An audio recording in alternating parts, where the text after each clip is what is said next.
আজকে তোমাদের সামনে আমি কিছু ভার্ব নিয়ে আলোচনা করব। যেমন দেখো, আসলে ভার্বগুলো আমরা সচরাচর ইউজ করে থাকি, অনেকে জানো না যে এই ভার্বগুলো দিয়ে কী উচ্চারণ হয়। যেমন দেখো, কে, হু, হু মানে কে, কে বোঝাচ্ছে। তারপরে যেমন দেখো, কোন, কোন কথা, কোন কোন কথা, হুইস, হুইস বসাবা ট্রান্সলেট করতে গেলে। তারপরে দেখো, কার, হোম, কার কথা বলছো, হোম, হোম বসাবা। তারপরে দেখো, কখন, যখন, তখন, হোয়েন বসায় দিবা, তে সেন্টেন্স তৈরি করবা। তারপরে দেখো, হে মানে সে, তিনি, সে, তিনি বা তার, এক্ষেত্রে হি বসাইবা, আর মেয়েদের ক্ষেত্রে সি বসাইবা।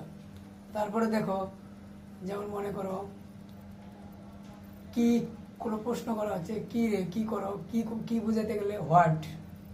তারপরে যেমন দেখলো, কখন, যখন, তখন, হোয়েন। তারপরে যেমন দেখো,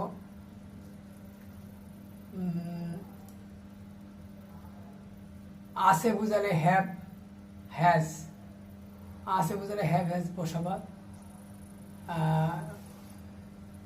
ঠিক আছে, এগুলো হলো আমাদের সচরাচর লাগে, তোমরা লক্ষ্য করবা। এভাবে তোমরা এগুলো বসায়, এইগুলো ভার বসায় অনেক সেন্টেন্স তৈরি করা যায়। আমার হাতে সময় শর্ট, আজকে এখানে শেষ করছি, নেক্সটটা আবার আমি ভালো করে বুঝিয়ে দেবো। তোমরা সবাই ভালো থাকো, thank you very much, bye, Allah হাফেজ।